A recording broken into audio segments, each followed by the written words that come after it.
Hello, Trà Vinh xin chào các bạn. Hôm nay thì mình sẽ làm bánh bao nha. Công thức bánh bao nhân thịt với lớp vỏ bột mềm xốp và trắng tinh luôn. Thì với cái cách làm này mình thấy đơn giản mà ai cũng làm thành công ngay lần đầu luôn á.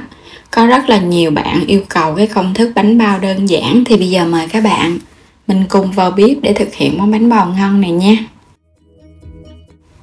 Đầu tiên thì mình có một gói bột mì cao cấp Hoa Ngọc Lan nửa ký ha. Bên đây là mình có 3 muỗng canh đường, một chút muối, 300ml sữa tươi loại không đường ha. Mình có tiếp là phần men, mình dùng ở đây là 2 muỗng cà phê, tương đương là khoảng 6g men bánh mì. Các bạn cho hết 3 muỗng đường vô trong cái thau. Mình cho tiếp muối vô nè. Men mình cũng cho vô hết luôn ha. Rồi tiếp tục là sữa tươi, hoặc là các bạn dùng nước lọc cũng được. Mình sẽ khuấy sơ cái ha, cho cái phần đường nó tan bớt một cái. Cái bột mì này thì giúp cho cái vỏ bột của mình nó trắng. Có thể thay bằng cái bột mì hoa hồng hoặc là cái bột mì đa dụng cũng được, nhưng mà cái vỏ bột nó sẽ hơi ngà vàng một chút. Mình trộn đều cho cái phần sữa nó quyện đều vào trong bột. Rồi mình thêm vào đây muỗng canh dầu ăn. Bây giờ các bạn sẽ nhồi đều lên ha. Bột của mình nó sẽ hơi mềm ẩm, nhưng mà ra cái bánh nó sẽ xốp ngon, nó không có bị cứng á. Mình nhồi cho khối bột nó quyện, nó tụ lại. Rồi bây giờ các bạn sẽ lẫn từ ở bên ngoài vào trong để cho cái phần da ở bên ngoài nó láng hơn. Cái bắt đầu mình sẽ đập bột ha. Mình gập cái khối bột của mình lại khoảng 3-4 lần, hoặc là gập đến khi nào các bạn thấy cái khối bột nó mịn da.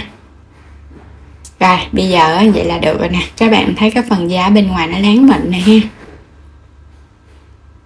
Mình sẽ phủ lên trên cái mặt này chút xíu nước để cho nó ẩm.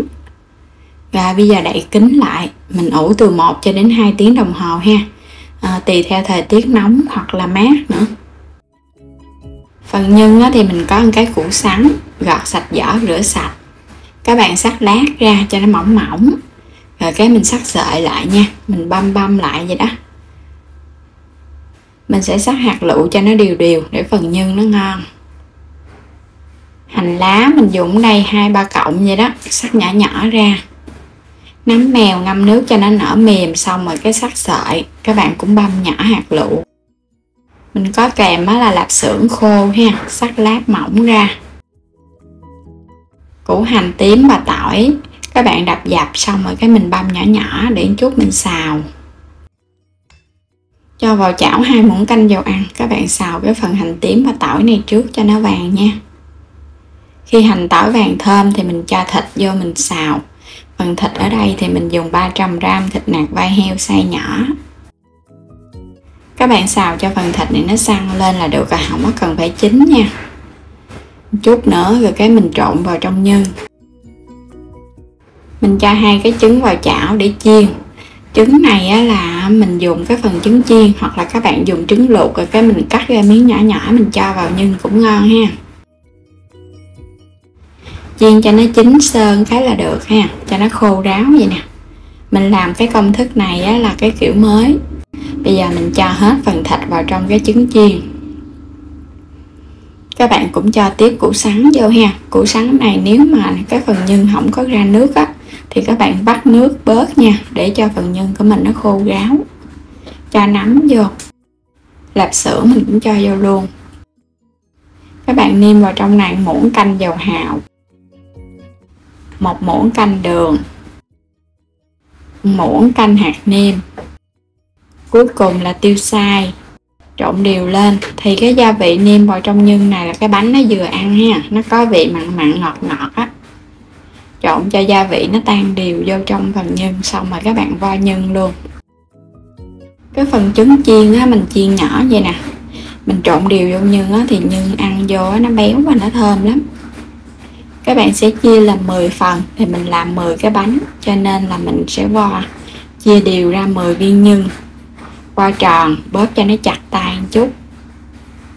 Quay trở lại phần bột, hồi nãy giờ mình ủ được 1 tiếng đồng hồ. Thời tiết nóng bây giờ các bạn lấy cái màng bột bỏ ra. Bột của mình rất là mềm luôn ha. Cái bề mặt thì láng bóng, bong xốp và mềm mịn nữa.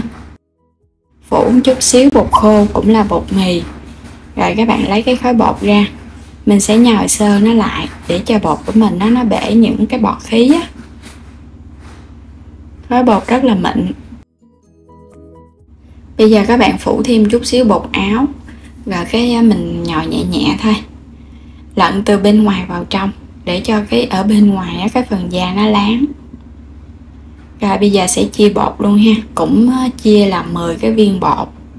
Các bạn chia ra cho nó đều á, thì cái bánh nó đều. Bột á, nó hơi ẩm một chút nên các bạn thêm chút bột mì khô. Rồi mỗi một viên bột á, thì mình sẽ lặn từ bên ngoài vào trong nha. Cho chút xíu bột áo vô để cho khối bột nó không có bị dính á. Mình làm nó cũng dễ nữa. Túm cho nó tròn rồi để qua một bên. Viên bột mình sẽ cán mỏng ra một lần. Làm vậy thì bột nó không có bị co. Rồi để qua một bên nha. Cái viên bột hồi nãy mình cán đầu tiên sẽ lấy cán trở lại thêm lần nữa. Rồi cho nó mỏng ra một cái là gói nhân được rồi. Cán 2 lần, bột nó không có co mà nó mịn nữa. Cho viên nhân vô. Nhân này á, nếu mà các bạn thích cho nó kết dính hơn á, thì mình dùng cái phần thịt sống luôn, khỏi cần phải xào. Nhưng mà cho thịt sống á, thì nó không được thơm. Các bạn túm các cái mép bột vậy nè, cho nó tròn lại. Rồi chốt cái mối lại ha. Lót ở bên dưới miếng giấy dầu. Làm tương tự cho đến hết những cái phần bột. Nếu mà xếp á, cái mép bột á, nó to á, thì ra cái mép bánh nó rõ ràng hơn. Còn các bạn xếp cái mép bột á, nó nhỏ nhỏ thì chút nữa hấp ra cái mép bánh nó nhỏ, nó không có rõ. Làm xong rồi thì bây giờ á, sẽ đậy kính lại, mình ủ thêm 10 phút nữa nha. Sau 10 phút là được rồi. Tại vì thời gian mà mình gói bánh thì cũng mất hết 10 phút. Ủ thêm 10 phút nữa thì thấy cái phần bột của mình nó nhẹ hơn. Cái cánh muối bánh bao nó cũng nở nè. Sẽ chót vô trong cái nồi đem đi hấp. Thì các bạn bắt sẵn nồi nước sôi, dễ tính thời gian nha. Và bánh nó không có bị chai nữa. Nước sôi sẵn thì mình hấp ở lửa trung bình 10 phút là bánh nó chín nè. Đúng 10 phút thì mình tắt bếp luôn, rồi cái mở nắp nhẹ ra. Bánh nở đều, trắng tinh nè, láng bóng, nó không có bị vàng bánh á. Rồi bây giờ lấy bánh ra.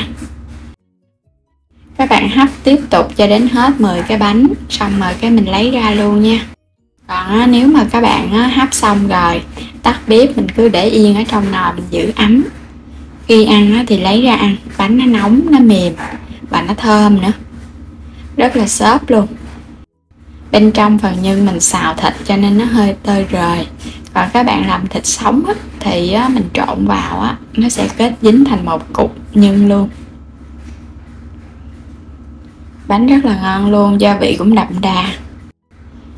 Cái bánh này á, các bạn để nguyên vậy đến chiều luôn ăn vẫn mềm ngon nha, không có cần phải giữ ấm luôn á. Với cái cách làm này thì ăn nóng thì nó sẽ ngon, nhưng mà ăn nguội nó cũng không bị cứng nữa. Đến đây á, thì chúc các bạn ngon miệng nha. Vui lòng đăng ký kênh để nhận các video mỗi ngày, xem kênh ủng hộ mình. Xin chào và hẹn gặp lại các bạn ở những video tiếp theo.